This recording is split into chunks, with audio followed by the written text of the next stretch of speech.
নমস্কার। একটি মেয়ের গল্পের আসরে আমি বর্ণালী আবার হাজির নতুন একটি গল্পের সাথে। আজ আমাদের গল্প আশাপূর্ণা দেবী রচিত দুপুর রোদে। তাহলে চলুন শুরু করি আজকের গল্প আশাপূর্ণা দেবী রচিত দুপুর রোদে।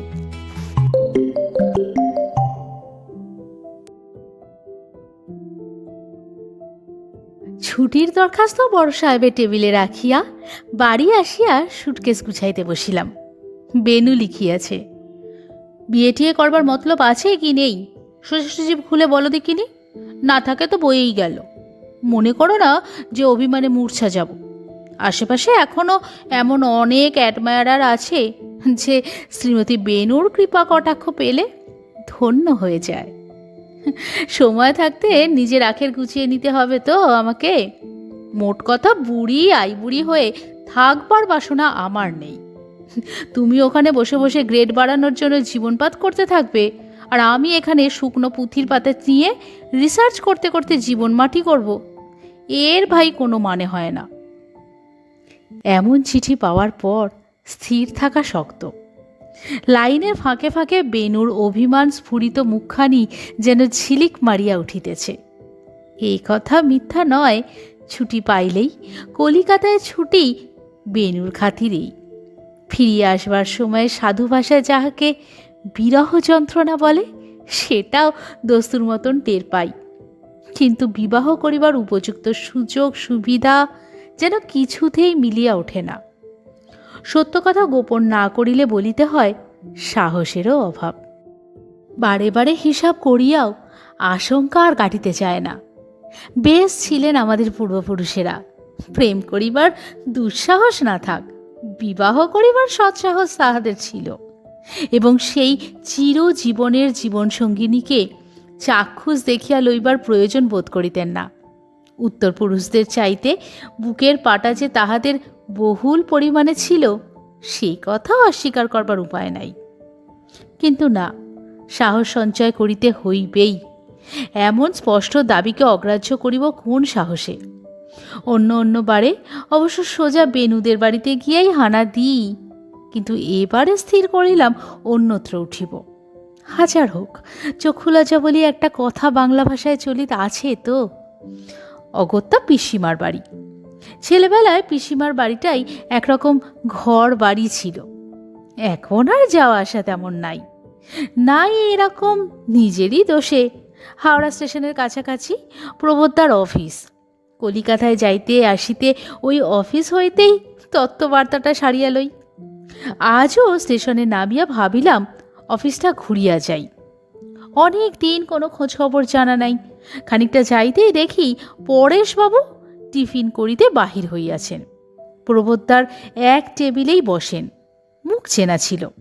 ডাকিয়া প্রশ্ন করিলাম, একা যে প্রবোদ্দা বেরোয়নি? পরেশবাবু ভ্রু কুঞ্চিত করিয়া কহিলেন, কে, সোমেনবাবু নাকি? আপনার প্রবোদ্দা তো আসছেন না, ছুটিতে রয়েছেন যে। আমারই হয়েছে মৃত্যু। সাহেব বেটা হচ্ছে তেমনি রকচটা, একটু 19-20 হলেই ব্যাস সর্বনাশ। আমি মশাই কদিন সামলাচ্ছি। দাঁড়াইয়া শুনিলে যে পরেশবাবু টিফিন খাওয়া ভুলিয়া সাহেবের আদ্যশাস্ত্র হইতে শুরু করিয়া শপিণ্ডকরণ পর্যন্ত সারিবেন, এ অভিজ্ঞতা কিছু কিছু ছিল।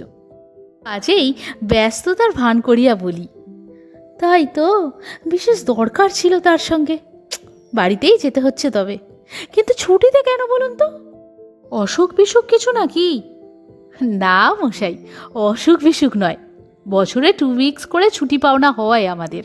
তা সে ভদ্রলোক যদি জন্মেও নেবেন, এর জন্য আমরা কত সময় করেছি ওকে। এবারে বেড়ালের ভাগ্যে শিখে ছিঁড়ে কি মন হলো নিয়ে ফেললেন ছুটিটা। তা বাইরে কোথাও যাননি বোধ হয়, বাড়িতেই পাবেন, যান। কিন্তু বাড়িতে পাইলাম না। দুপুর রৌদ্রে গলদঘর্ম অবস্থায় মোট ঘাট সমেত আমার একরকম নাটকীয়ভাবে আবির্ভাবে যতটা না বিস্মিত হলেন বৌদি, তার চতুর্গুণ হলেন প্রবোদ্দার ছুটির খবরে। অবিশ্বাসের হাসি হাসিয়া কহিলেন, কি যে বলো সোমেন, কার অফিসে যেতে কার অফিসে উঠেছিলে হয়তো, ছুটি নেবেন তোমার দাদা। তাহলেই হয়েছে। যেমন চমৎকার অফিস, বউ মরে গেলেও ছুটি দেন না ওরা। কিন্তু আমি বা বিশ্বাস করিব কেন? প্রবল আপত্তি তুলি। আমায় কি পাগল পেলেন? প্রবোদার অফিস ভুলে যাব? সেদিনও এসেছিলাম। আচ্ছা, পরেশবাবুর নাম শুনেছেন? খুব এক টেবিলেই তো কাজ করে। তবে ভদ্রলোক নিজেই বললেন প্রবোদা 2 সপ্তাহ নাকি ছুটিতে রয়েছেন। তিনি একেবারে কাজ নিয়ে বেসামাল হয়ে যাচ্ছেন। নিঘাত ধাপ্পা দিয়েছে তোমাকে। ভেতরে ঢোকনি তো? ঢুকি নাই সত্য, কিন্তু পরেশবাবুর মতন একজন সামান্য পরিচিত ব্যক্তি অসামান্য পরিহাস করিয়া বসিবেন কোন হিসাবে, তাহারও কোনো সৎযুক্তি খুঁজিয়া পাই না। বৌদিকে বুঝাইতেও পারি না। তিনি একইভাবে হাসিয়া বলেন, ছুটি যদি তো আছেন কোথায়? সত্যি তো, আর পাগল নয় যে রাস্তায় রাস্তায় ঘুরে বেড়াবেন। সেই তো 8:45 ভাত দুটো মুখে দিয়েই ছুটেছেন। ওই ছুটির জন্যই বলে গত বছর। সে কি মর্মান্তিক ব্যাপার! তার মানে? বৌদি এতক্ষণ দাঁড়াইয়াছিলেন, এবার সিঁড়ির ধাপে বসিয়া পড়িয়া বলেন, তাহলে শোনো বলি। খেয়ে সংসার করতে করতে তো ভাই পচে গেছি, কোথাও একবার বেরোয়নি। বাবা মারা যাওয়া গিয়ে পর্যন্ত বাপের বাড়ি যাওয়াও খুঁজে গেছে। থেকে থেকে দম যেন বন্ধ হয়ে আসে। মনে হয় কোথাও গিয়ে একটু হাফ ফেলে আসি। ভেবে চিনতে ধরলাম তোমার দাদাকে, চলো একটু পুরী যাই দুজনে একলা। হাসছো যে? দুজনে একলা হয় না? সত্যি, সংসারের ঝামেলা ঘাড়ে করেই যদি যাব তো কলকাতায় ভাই কি দোষ করলো? 24 ঘন্টাই তো তোমার দাদার সঙ্গে চলছে আজকাল। বাধা দিয়ে বললাম, ঝগড়া চলছে আপনাদের? চোখে দেখলেও বিশ্বাস করব না। বোধ করি শখের ঝগড়া। শখের? হ্যাঁ, ওই আনন্দেই থাকো। রীতিমতো দেনা পাওনা হিসেব নিকেশ, বুঝলে? যাকে শুনে আসছি বরাবর সমুদ্রের হাওয়ায় যেমন ফুটো ফুসফুসও রিপু হয়ে যায়, তেমনি ঝাঁঝরা প্রেমও নাকি ঝালাই হয়। তাই পুরীর বায়নাই নিলাম। এদিকে 5 জনের কাছে বলতে হয় জগন্নাথ টেনেছেন, নইলে আবার মান থাকে না। একলা বেড়াতে যাব বললেই তো আবার ফাঁসির হুকুম। তা জগন্নাথ তো টেনেছেন, আর আমারও ট্রাঙ্ক সুটকেস সব গোছানো। ছেলে মানুষের মতন আহ্লাদে রাত্রে ঘুম নেই, দিন রাত সমুদ্রের স্বপ্ন দেখছি। হঠাৎ যাওয়ার আগের দিন ঘ্যাঁচ করে বলে বসলেন ছুটি পাওয়া গেল না। বড় সাহেব রাঁচি না কোন চুলোয় নাকি যাচ্ছে। বোঝো ব্যাপার। মনে হলো গলায় দড়ি দিয়ে আফিম খাই। সে মানুষ নাকি 2 সপ্তাহের ছুটি পেয়েছেন। তাও আবার নাকি আমিই জানি না। গল্প লেখার বাতিক আছে, যেখান সেখান হইতে প্লট জোগাড় করি। হঠাৎ মনে হইল রহস্যের আবরণে ঢাকা যে প্রচ্ছন্ন বেদনার কাহিনীটুকু এইমাত্র শুনলাম, তাহাকে কেন্দ্র করিয়া এক করুণ ছন্দের গল্প লেখা যায়। কিন্তু থাক গল্প, পরে লিখিলেও চলবে। সোজাসুজি বোকা বানিয়ে থাকা চলে না। বিচিত্র নয় যে প্রবোদা ঘর পর উভয়কে লুকাইয়া নতুন কোথাও চাকরির উমেদারি করিতেছেন। হঠাৎ একদিন 500-700 টাকার পোস্টে বসিয়া তাক লাগাইয়া দিবেন সকলকে। সেই সন্দেহেই ব্যক্ত কবি। বলা বাহুল্য, বৌদি উক্ত আকাশ কুসুমে লেশমাত্র আস্থা স্থাপন করিলেন না, উপরন্তু আমাকে ঘোলের শরবত খাইবার অনুরোধ করিলেন। অর্থাৎ রোদে ঘুরিয়া মাথা গরম হইয়া যাওয়া নাকি অসম্ভব নয়। অগত্যা প্রতিকারার্থে ঘোল। হাসিয়া প্রশ্ন করিলাম, কিন্তু অসময়ে পাবেন কোথায়? মজুদ রাখতে হয়, নইলে তোমাদের ঘোল করব কি করে? বলিয়া বৌদি বেশ সশব্দেই হাসিয়া উঠিলেন। সঙ্গে সঙ্গে উপর হইতে পিসিমার কণ্ঠস্বর বাজিয়া উঠিল, নিচে কে এসেছে বৌমা? কার যেন গলা পেলাম। আমি কিছু বলিবার পূর্বেই বৌদি ঠোঁটে আঙুল ঠেকাইয়া নির্বাক থাকিবার ইঙ্গিত করিলেন। অবাক হইবার মতন কথা, কিন্তু বেশি হই না, কারণ দীর্ঘদিন পরে দেখা হইলেও বৌদির পূর্বকালের কৌতুকপ্রিয়তার কথা বিস্মিত হই নাই। মিনিট খানেক পরেই পিসিমা আরও অধীর স্বর শোনা গায়, বৌমা হঠাৎ চুপ করে গেলে যে? বলি এই এতক্ষণ তো বেশ দিব্যি হাসাহাসি চলছিল। ভাবিলাম এইবার বোধহয় হাসিয়া ফেলিবেন বৌদি, কিন্তু ঘটনাটা ঘটিল অন্যরূপ। গলার সুরের কৌতুকের লেশ মাত্র নাই। তীক্ষ্ণ কণ্ঠে প্রায় ঝংকার দিয়া উঠিলেন, আহ, আপনি তো ঘুমোচ্ছিলেন, হাসাহাসি শুনলেন কখন? ঘুমোচ্ছিলাম বই তো মরে যায়নি বাছা, বেতো মানুষ, পা নিয়ে নড়তে পারিনে, তাই সাপের 5 পা দেখেছ বটে, বেটা ছেলের গলা আমি শুনিনি। রহস্যের গতি যে এমন জঘন্য মোড় লইবে এমন কল্পনা স্বপ্নেও করি নাই। অপ্রতিভভাবে উঠিতে চেষ্টা করি, কিন্তু উঠিতে পারি না। বৌদি আমাকে আরও অবাক করিয়া দিয়া গম্ভীরভাবে হাত ধরিয়া সিঁড়িতেই বসাইয়া দিয়া বলিয়া ওঠেন, থাকো চুপ করে, দেখি কত চেঁচাতে পারে। কিন্তু কি লাভ, কি এতে? লাভ বরং লোকসান। তবে কিচ্ছু না, খুশি আমার। বাতের ব্যথায় নড়তে পারে না, তাই সর্বদাই সন্দেহ। ওর অসাক্ষাতে কখন কি করে ফেলেছি, বাড়িতে কেউ এলে দুদণ্ড কথা কইবার জো নেই, অমনি ডাকাডাকি। ছিলই বাতিক, পঙ্গু হয়ে পর্যন্ত আরও বেড়েছে। দুঃখের কথা কি বলবো ভাই, মেয়ে দুটো বড় হয়ে অবধি তাদেরও শান্তি নেই। যেন মেয়ে মানুষ মাত্রই খারাপ হবার জন্য উদ্গ্রীব হয়ে আছি। যেন খারাপ হবার ইচ্ছা থাকলে কেউ কাউকে শাসনের জন্যই আটকাতে পারে। ছেলেবেলায় পিসিমার কাছে আদর খাইয়াছি, আবদার করিয়াছি, স্নেহময়ী মাতৃমূর্তিখানি স্মরণে ছিল। একই ব্যক্তি একের কাছে অমৃত আর অন্যের কাছে গরল হয় কেমন করিয়া কে জানে। বয়সের সঙ্গে সঙ্গে মাথার দোষ ঘটে নাই তো। সন্দেহ প্রকাশ করিবা মাত্র বৌদি যেভাবে অবজ্ঞায় ঠোঁট উল্টালেন, সেটা কেবলমাত্র মেয়ে মানুষের পক্ষেই সম্ভব।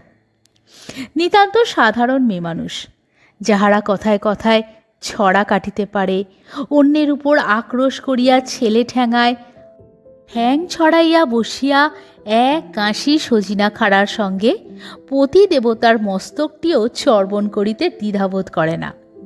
কিন্তু বৌদি কি ইহাদেরই একজন মাত্র? এমন একটা সময় ছিল যখন এই বৌদি ছিলেন প্রায় আমার আদর্শ। সেই সঙ্গীত বিভোর রবীন্দ্র পাগল তরুণীটি হারাইয়া গেল কোথায়? 20 বছর আগে পূর্বরাগের চলন বেশি ছিল না, থাকিলেও স্কুলের ছাত্রীর ঊর্ধ্বে হার উঠিত না। কিন্তু প্রেমের ব্যাপারে যে তাহারা পোস্ট গ্র্যাজুয়েট ক্লাসের চাইতে কিছু কম ওস্তাদ ছিল না, এমন মনে করিবার হেতু নাই। স্কুলের ছাত্রী হইবার বৌদি কেমন করিয়া টিফিনের সময় স্কুল পালাইয়া হেদর মাঠে আসিয়া হাজির হইতেন, এবং প্রবোধদা কলেজের প্রক্সি ঠেকাইয়া আসিয়া ঘণ্টার পর ঘণ্টা রৌদ্রদগ্ধ লোহার বেঞ্চে বসিয়া সেই অমূল্য সময়টুকুর প্রতীক্ষা করিতেন। সে খবর আর কাহারও জানা না থাকিলেও আমার জানা ছিল। 10 বছরের ছোট বড় হইলেও কেমন করিয়া যে প্রবোদ্ধার বন্ধুত্ব পর্যায়ে পড়িয়া গিয়াছিলাম ঠিক বলিতে পারি না। হয়তো আমার হকালপক্কতা আর তাহার সবল সহৃদয়তার যোগফল। মোট কথা, তাহাদের প্রেমে পড়ার আগা গোড়া ইতিহাস সঠিক বলিতে পারা আমার পক্ষে অসম্ভব নয়। এমন সময় আমাকে সাক্ষী রাখিয়াই অগ্রসর হইতেন তাহারা, ইচ্ছা করিয়াই যেন একটু আড়াল রাখা, অবাধ স্বাধীনতাকে স্বেচ্ছায় কিঞ্চিত খর্ব করা। প্রায়ই কোনো ছুতায় আমাকে টানিয়া লইয়া যাইতেন, এবং বোধ করি নিতান্ত শিশুবোধে আমাকে জলছবি এবং ডালমুট ঘুষ দিয়ার নিকটেই কোথাও বসাইয়া রাখিতেন। বলা বাহুল্য, প্রবোদ্দার ধারণা অনুযায়ী সকল শৈশবকাল তখন পার হইয়াছি। নিবিষ্ট চিত্তের ডালমুট খাওয়ার ভানে উৎকর্ণ হইয়া প্রেমালাপের সমস্ত অক্ষরগুলি কর্ণস্থ করিতাম এবং অন্তরস্থ করিবার চেষ্টাও করিতাম। কিছু কিছু যে না করিয়াছি এমনও নয়। বেশ মনে আছে, একদিন অভিমানের সুরে অনুযোগ করেছিলেন বৌদি, সোমেনকে রোজ রোজ আনো কেন বলো তো? ভয় করে নাকি? কেন, বাঘ না ভাল্লুক আমি? স্বভাবসিদ্ধ উচ্চ হাসে উত্তর করিয়াছিলেন প্রবোদ্দা, তোমাকে ভয় করি না গো নীরু, করি নিজেকে। আমি না কোন সময় বাঘ ভাল্লুক বনে যাই, এই ভয়। ইস, তবু যদি খোলা পার্ক না হতো। দুপুর রোদে খোলা পার্কেই বা ভরসা কি? অস্বীকার করিব না, সেই বয়সে পক্ষ কম ছিলাম না।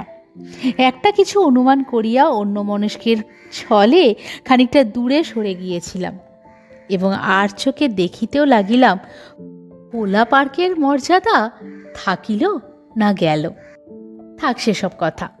তবে বিবাহের পর বৌদির অনুগত ভক্তদের মধ্যে আমিই প্রধান। লজ্জা নম্র নববধূর রহস্য ঘন পারিপার্শ্বিকতাকে অতিক্রম করিয়া নিকটে পৌঁছিবার দুঃসাহস আর কাহার থাকিতে পারে? আমি ভিন্ন। যেন আমারই বিজয়লব্ধ ঐশ্বর্য। মনে মনে এমনি একটা আত্মপ্রসাদ অনুভব করিতাম। মুগ্ধ করিয়া দিত তাহার হাসি, গল্প, গান, সেতার বাজানো, কবিতা আবৃত্তি, সব কিছুতে। বয়সের তারতম্য না থাকিলে বোধহয় সেই অন্ধ আনুগত্যকে প্রেমের পর্যায়ে ঠেলিয়া দিয়া লোকে অপবাদ দিয়া বসিত। নিতান্ত বালক বলিয়াই সে যাত্রায় রেহাই পাইয়াছিলাম। বয়সের সঙ্গে সঙ্গে সে আকর্ষণ কখন যে শিথিল হইয়াছে কে তাহার হিসাব রাখে। এখন সমস্ত দিন রাত্রি, সমস্ত চিন্তা কল্পনা, অতীত ভবিষ্যৎ সব গ্রাস করিয়া আছে বেণু। পৃথিবীতে কখনো কোনো প্রিয়জন ছিল সেটুকুই মনে পড়ে না। অনেকদিন পরে দেখা হওয়ায় যে আনন্দটুকু বোধ করিয়াছিলাম তাহার সুর কাটিয়া গেল। আরও বেসুরও লাগিতেছে পিসিমার ভাঙা গলায় উচ্চ চিৎকার। বোধহয় নাতনিদের উদ্দেশ্য করিয়াই বলিতেছেন, মেয়েগুলো কি হয়েছে তেমনি বজ্জাত, অজ্ঞান হয়ে নাটক নোবেল পড়ছে। বাড়িতে কে এলো গেল তার হিসেব নেই। ওরে শ্যামলী, ওর হারামজাদা মেয়ে, বলি আছিস কোথায়? কানের মাথা খেয়েছিস নাকি? দেখ না নিচে নেমে কে এসেছে। শ্যামলী বোধহয় অজ্ঞান সমুদ্রের তলদেশ হইতে একবার মাথা তুলিয়া ঝঙ্কার দিয়া উঠিল, কে আবার আসতে যাবে ঠাকুমা? তোমার দিনরাত্রির ওই একই বাতিক। কতক্ষণ চুপ করিয়া বসিয়াছিলাম কে জানে। 2 মিনিটও হতে পারে, 10 মিনিট হওয়াও বিচিত্র নয়। এমন সময় মাথা তুলিয়া প্রশ্ন করিলাম, বৌদি, আপনার বয়স কত হলো? সে 34। কেন? এইসব সহ্য করেন এখনো? কি করব বলো, বাড়ি থেকে তো চলে যেতে পারি নে। বিদ্রোহ তো করতে পারেন। ওরে বাবা! কৃত্রিম বিস্ময়ে 2 চোখ কপালে তুলিয়া বৌদি গালে হাত দিলেন। বললে কি সৌমেন, স্বর্গাদপি গড়িয়সী, বরং নালুটুলুর বউ এলে এর শোধ নেব বলিয়া চমৎকার একটু হাসিলেন। অথচ এমনি হয়, এই অবিশ্বাস্য রহস্য সত্য হইয়া ওঠে। সারা জীবনের সঞ্চিত তিক্ততার গ্লানি সুদে আসলে উসুল হয় পরবর্তীদের জীবনে। ইহার পর পিসিমার সঙ্গে দেখা করিবার স্পৃহা না থাকিলেও কর্তব্যবোধে করিতে হইল। ঘোলের শরবত এবং সন্দেশ খাইলাম। বিরহ সংক্রান্ত জ্ঞাতব্য বিষয়ে সকল পিসিমার গোচরীভূত করিলাম। অবশেষে সুটকেস ঘাড়ে করিয়াই ফিরিয়া আসিলাম। থাকিবার ইচ্ছা অনেকক্ষণই লুপ্ত হইয়াছিল। ধুর ছাই, বেনুদের বাড়িতেই ভালো, 2 দিন বাদে তো জামাই হব। প্রবোদ্ধার সংবাদটা সঠিক জানিতে আর একবার আসিলেই চলিবে। আপাতত দক্ষিণ কলকাতার দিকেই রওনা হই। আল স্ট্রিটে বেনুদের বাড়ি। 10-এর এ বাস হইতে রিচি রোডের মোড়ে নামিয়া ভাবিলাম ম্যাডাক্স পাড়ের ভিতর দিয়া পথটুকু সংক্ষিপ্ত করিয়াই লই। কিন্তু কে জানিত এমন এক মূর্তিমান বিস্ময় আমার জন্য অপেক্ষা করিতেছিল পার্কের মধ্যে। গরমকালে 4টে আন্দাজ বেলা, চারিদিকে রৌদ্র খাঁ খাঁ করিতেছে। মাঠের ওই রাক্ষসী মূর্তি দেখিয়া অনুমান করা কঠিন 2 ঘণ্টা পরেই এখানে শান্তির হাওয়া নামিবে। দলে দলে রঙিন প্রজাপতির মেলা বসিয়া যাইবে। জাতি ধর্ম বর্ণের অপূর্ব সমারোহে। কিন্তু যা বলিতেছিলাম, বিস্ময় বসিয়াছিল প্রবোদ্ধার বেশ ধরিয়া। মুখের সামনে ছাতা আড়াল করা থাকিলেও সর্বাঙ্গের পরিচিত ভঙ্গিটুকু যেন আমাকে কাছে টানিয়া আনিল। প্রবোদ্ধাই তো বটে, বিস্ময়ে প্রশ্ন করতে ভুলিয়া যাই। কথা তিনিই আগে কন। আর চোখে একবার দেখিয়া লইয়া ছাতা সরাইয়া প্রশ্ন করেন, কিরে তুই হঠাৎ দুপুর রোদে এখানে এলি কবে? যাচ্ছিসই বা কোথায়? সব বলছি, আগে তোমার খবর বলো তো। আমার আমার আবার খবর কি? হাওয়া খাচ্ছি। হাওয়া খাচ্ছ? সময় ভালো, হাওয়া খাওয়াও উপযুক্ত, কিন্তু এরকম রহস্যময় হয়ে উঠলে কবে থেকে? অফিস গিয়ে শুনলাম ছুটিতে আছো, অথচ। বাধা দিয়ে গম্ভীরভাবে বললেন, ছুটি তো, নইলে পার্কে বসে আছি কি করে? বেঞ্চের অপদার্থ দখল করিয়া কহিলাম, কিন্তু বাড়িতে জানাওনি কেন? কে বললে জানাইনি? সন্দিগ্ধ প্রশ্ন করেন প্রবোদদা। কেন, বাড়ি গিয়ে যে শুনলাম বৌদি তো। বাড়ি গিয়ে? অকস্মাৎ ভূত দেখার মতন চমকে উঠলেন প্রবোদদা।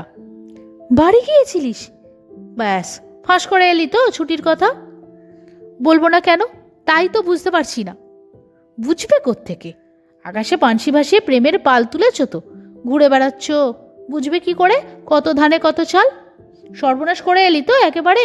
মামলায় হারিয়ে আসবার মতন হতাশায় ভাঙিয়া পড়েন প্রবোদদা। সান্ত্বনা দিব না অপরাধ স্বীকার করিব সেটাই বুঝে উঠতে পারছি না। কিছুক্ষণ চুপচাপ, ফোঁস করিয়া একটা নিঃশ্বাস ফেলিয়া বলেন, বাড়ি ফেরার আর পথ রাখলি না আমার। মিলিটারি লরি চাপা পড়ে আর ফিরতে না হলে বেশ হয়। উফ, কত কষ্টে যে এই 12টা দিন আত্মগোপন করে আছি। চেনা পাড়া দিয়ে হাঁটি না, আত্মীয় স্বজনের সঙ্গে দেখা হয়ে যাবার ভয়ে ছাতা আড়াল করে বসে থাকি। এক পথে 2 দিন বেড়াই না, আছে বলে দেয়, আর তুই অক্লেশে আমার মাথাটা খেয়ে এলি। অদৃষ্ট অদৃষ্ট। এতদিন পরে দেখা, কুশল প্রশ্নের পরিবর্তে আমার দিক হইতে মুখ ফিরাইয়া গম্ভীরভাবে বসে থাকে প্রবোদদা। কিন্তু এই দীর্ঘ বিলাপোক্তির মধ্য হইতেও আত্মগোপনের মূল তথ্য আবিষ্কার করিতে পারি না। অনুমানের উপর আস্থা হারাইয়া সোজাসুজি প্রশ্ন করিতে হয়। বিস্তর সাধ্য সাধনায় মুখ খুলিল। পকেট হইতে এক মুঠো ঝাল ছোলা বাহির করিয়া আমার দিকে বাড়াইয়া দিয়া গম্ভীর সুরে কহিলেন, নে খা। নিজেও একগাল চিবাইতে চিবাইতে অন্যমনা সুরে বললেন, ছুটির কথা লুকোচ্ছি কি আর শখ করে রে? অনেক দুঃখে। জানালে কি আর রক্ষে ছিল রে? ওত পেতে বসে আছে বুঝলি। পরের চাকরি করি, কথাটি কইতে পায় না। ছুটির গন্ধ পেয়ে বাঘের মতন হালুম করে পড়ে। রবিবার দিয়ে দেখেছি তো, রাজ্যের কাজ তুলে রেখে দেয় ওই একটি দিনের জন্য। হাসিয়া প্রশ্ন করি, হ্যাঁ তো কিসের কাজ? কিসের কিসের নয়। ঝাঁঝিয়া উঠে মেয়েলি ভঙ্গিতে আঙুলের পর্ব গুনিতে থাকেন। ছুটি পেয়েছ, ব্যাস, এ মেয়ের পাত্তর খোঁজা, ও মেয়ের তত্ত্ব পাঠাও, বুড়ো শ্বশুরের খবর আনো, রুগ্নশালীকে দেখে আসো, কত বায়নাক্কা। তাছাড়া সেলাই কল ভেঙে গেছে, পায়খানার ট্যাঙ্কে জল নেই, রান্নাঘরের ছাদ ফুটো, কাপড়ের অভাবে লজ্জা পাচ্ছে না, ঝি পালিয়েছে, ধোপা আসছে না, তেল নেই। বলে কি না কিসের কাজ? এর ওপারে আমার মা জননীর, তার আবার দেশের বাড়ি নিয়ে ঘ্যানঘ্যানানি তো লেগেই আছে।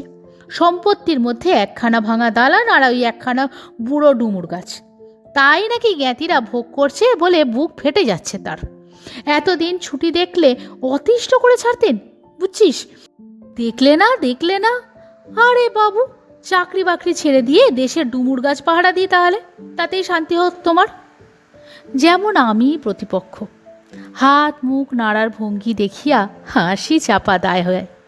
তবে হাসি দেখিয়া রাগ করেন না, উদারভাবে বলেন, হেসে নে, যে কদিন পারিস হেসে নে। বলিলাম, ঝঞ্ঝাট এড়িয়ে আরামটা কী বা ভোগ করছো এই রোদে টোটো করে? দাদা ক্রুদ্ধস্বরে বলেন, রোদে টুটু করব না তো বালিগঞ্জের পাড়ায় কে আমাকে সুইট হার্ট বলে আছে বলতো? বাড়িতে ডেকে নিয়ে গিয়ে বরফ জল খাওয়াবে শুনি। আরাম না থাক, স্বস্তি তো আছে বাবা। 9টা বাজলেই দিব্যি কেটে পড়ি, যতক্ষণ খুশি ঘুরে বেড়াই, যেখানে খুশি বসে থাকি, খিদে পেলে ছোলা ভাজা কিনি, তেষ্টা পেলে সোডা খাই। 6টা বাজার আগে বাড়ির দিকে পাই বাড়াই না। কলকাতার রাস্তাগুলো ভুলে গিয়েছিলাম রে, আবার সব মুখস্থ করলাম। বেশ লাগে গরমের দুপুরে রোদ্দুরে ঘুরে বেড়াতে। বেশ লাগার নজিরটা তো ভালোই, কিন্তু বৌদির কথা ভাবিয়া দুঃখ হয়। আহা, বেচারার সমুদ্রের স্বপ্ন সফল হইলেও হইতে পারিত। আচমকা প্রশ্ন করিয়া বসি, তার চেয়ে বৌদিকে নিয়ে বাইরে কোথাও ঘুরে এলে পারতে, ধরো পুরী। পাগলের মতন কথা বলিস না সোম, বৌদিকে নিয়ে পুরী যেন সাহেব বিবি। আরে বাবু, বুড়ো মাকে একটু তীর্থ করাতে পারিনি, নিজেরা বেড়াতে যাব কোন লজ্জায়। এই তো আর বছরেই ঝোঁকের মাথায় একবার বলে বসেছিলাম, ব্যাস তোর জোর দেখে কি, এটা চাই ওটা চাই, ইয়া বড় লম্বা ফর্দ, যেন হানিমুনে যাচ্ছি। এদিকে মার মুখ ভার। আর সত্যি তো, বুড়ো বয়সে তার ঘাড়ে সংসার চাপিয়ে দিয়ে নিজেরা হাওয়া খেতে যাওয়াটা কি ন্যায্য? আমিও আজকাল চালাক হয়েছি, ছুটি ক্যান্সেল করে দিয়েই বললাম।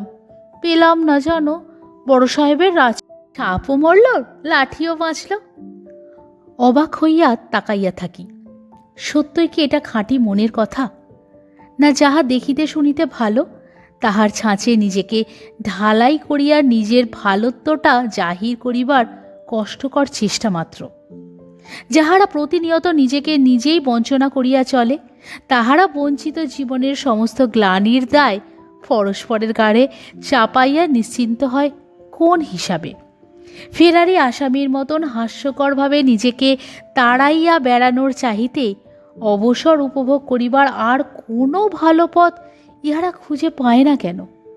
স্বল্পাবসর জীবনের বিরহ কয়েকটি মুহূর্ত রঙিন করিয়া তুলিবার ক্ষমতা কি ইহাদের সত্যই নিঃশেষ হইয়া গিয়াছে? প্রবোধদা আমার মুখের দিকে আরও একবার তাকিয়ে বলে উঠলেন, অমন মনমরা হয়ে গেলি যে? ভাবছিস তোর বৌদি খুব দুঃখিত হলো? দুঃখিত হওয়া তার কুষ্ঠিতে নেই রে, বুঝলি? আগুন আগুন, দিন রাত টকবক করে ফুটছে, কখন কি মেজাজ বোঝা ভার। তাই তো সেদিন বেশ ভালো মনে হলো, চলো উদয়ের পথে দেখে আসি। আমিও রাজি হয়েছি, মানে অফিসের সবাই ধন্যে ধন্যে করছিল নাকি বইটাকে। ভাবলাম দেখি ব্যাপারটা কি। যেই বলেছি মেয়ে দুটোও চলুক, আবদার নিচ্ছে, ব্যাস অমনি বলে বসলো যাব না। বোঝো কথা, আসলে ওই মেয়ে মানুষের জাতটাই হিংসুটে, বুঝলি তো সোমেন? কি বুঝলাম কে জানে, বোধহয় মেয়ে মানুষের জাতটার ভয়াবহ হিংস্রতার কথা চিন্তা করতেছিলাম। হঠাৎ ফোঁস করিয়া একটা সুদীর্ঘ নিঃশ্বাস ফেলিয়া প্রবোধদা বলিয়া ওঠেন, ও আমাকে শুধু হিংসে করে জানিস, বিশ্বাস করতে পারিস? বলে কি না আমি নাকি অফিসের কাজের ছুতোয় দিব্যি গায়ে হাওয়া লাগিয়ে বেড়াই, আমি নাকি বয়স ছাড়া কাঁচা চেহারা, আর উনি হরদম সংসার করে করে নাকি বয়স ছাড়াই বুড়িয়ে যাচ্ছেন, বোঝো। আরে বাপু, দিন রাত মনের ভেতরে আগুন জ্বালালে আর শুকিয়ে যাবে না মানুষ? যাইতে পারে, যাওয়াই সম্ভব, কিন্তু জলের পরিবর্তে অবিরত ইন্ধন পড়িলেই বা মানুষ করে কি? সে আগুন কে ঠেকাইয়া রাখিবে, কোন শুভবুদ্ধির জোরে? পার্কে লোক আসিতে শুরু করিয়াছে। সামনে গিয়া দুইটা ছেলে ছুটিয়া বাহির হইয়া গেল। দুই একটি বড়লোকের বাড়ির ঝি রঙিন জামা পরা কাঁচের পুতুলের মতন ছোট ছোট ছেলে মেয়েদের লইয়া মদগর্বে ধরার দিকে সরার ন্যায় অবকা দৃষ্টি হানিয়া ছায়াচ্ছন্ন জমি খুঁজিয়া বেড়াইতেছে। হঠাৎ যেন প্রবোধদার হুঁশ হয়। পকেট উল্টাইয়া ধুলা এবং খোসা সমেত বাকি ছোলা ভাজাগুলো হাতে ঢালিয়া ফু দিতে দিতে বলেন, নিজের কথাই সাতকাহন। তোর খবর বল, তোর বেনুর খবর কি বল? কেমন যেন শ্রান্ত লাগিতেছিল। উঠিবার উদ্যোগ করিয়া বলি, শুনো পরে, যাব কাল পরশু। হ্যাঁ ভালো কথা, ওই ছুটির কথাটা তুমি চেপেই যেতে পারো বাড়িতে। হেসে উড়িয়ে দিও, বলো ঠাট্টা করে গেছেন সোমেন। পাগল, আর এখন বিশ্বাস করলে তো? বলিলাম, ঠিক করবেন, মজা এই বিশ্বাসটা এখনও ঘোচেনি। ওটা গেলে দাঁড়াবার আর ঠাঁই থাকবে না বলেই বোধহয় প্রাণ পড়ে আঁকড়ে রেখেছে। বলিয়া উঠিয়া দাঁড়াই। এটা কি হলো? কিছু না, এমনি। আচ্ছা চলি বলিয়া দাদার সবিষয় প্রশ্নকে এড়াইয়া চলিতে শুরু করি। আমিও উঠি এবার, চল একসঙ্গে যাই। ছাড়াছাড়ি হইবার মুখে সহসা প্রশ্ন করিলাম, কলেজ পালিয়ে দুপুর রোদে হেদর ধারে বসে থাকার কথা মনে পড়ে প্রবোদদা? প্রবোদদা যেন আচমকা হোঁচট খাইলেন। চকিত দৃষ্টিতে একবার আমার মুখের পানে চাহিয়া কি যেন বলিতে গিয়া থামিলেন, আর 2 পা আগাইয়া গিয়া গম্ভীরভাবে কহিলেন, পড়বে না কেন? মনে পড়ে। তোরই কি একদিন মনে পড়বে না দুপুর রোদে ভবানীপুরের রাস্তায় ঘুরে বেড়ানো? তখন শুনছিলেন আশাপূর্ণা দেবী রচিত দুপুর রোদে নামক ছোট গল্পটি। গল্প পাঠে বর্ণালী, উপস্থাপনায় একটি মেয়ের গল্প। গল্প পাঠে কোনো ভুল ত্রুটি থাকলে নিজ গুণে ক্ষমা করে দেবেন। আর গল্প পাঠ আপনাদের ভালো লাগলে অবশ্যই একটা লাইক করে এবং কমেন্ট করে আপনাদের গুরুত্বপূর্ণ মতামত আমাকে জানাবেন।